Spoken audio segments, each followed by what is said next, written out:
দর্শক, এবারে জানবো ঢাকা ১৯ আসনে নির্বাচনী প্রচারের খবর। এখানে বিএনপি ও এনসিপির শাপলা কলির প্রার্থী সহ বেশ কয়েকজন প্রতিদ্বন্দ্বিতা করছেন। এ বিষয়ে জানাতে যুক্ত আছেন সহকর্মী এম এ হালিম।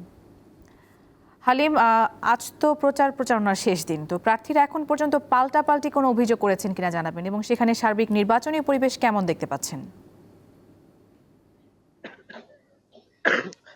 নুজহাত, আমি এই মুহূর্তে রয়েছি সাভার পৌর এলাকা।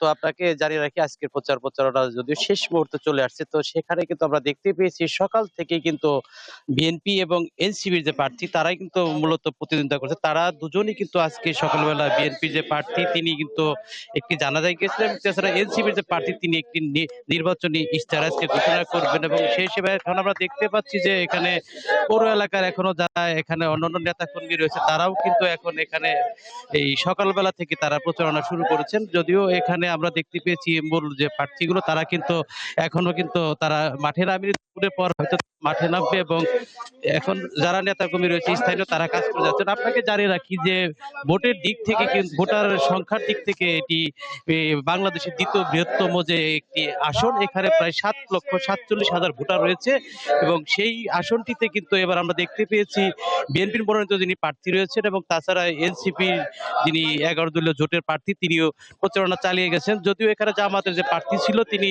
এখানে জোটের কারণে তিনি এখান থেকে মনোনয়ন প্রত্যাহার করার পরই অনেকটা আমেজ কিন্তু এখানে আমরা দেখতে পাইনি। সব মিলে এই অঞ্চলে কিন্তু কিন্তু যে সেই রকম যে এখানে কোনো একজন আরেকজনের ভিতরে পাল্টাপাল্টি অভিযোগ এমন দেখতে পাইনি। এবং তাছাড়া এখানে যারা অন্যান্য প্রার্থী রয়েছে তারাও কিন্তু আজকে আমরা দেখতে পেয়েছি বিগত বেশ কিছু তারা কিন্তু প্রচারণা চালিয়ে যাচ্ছেন।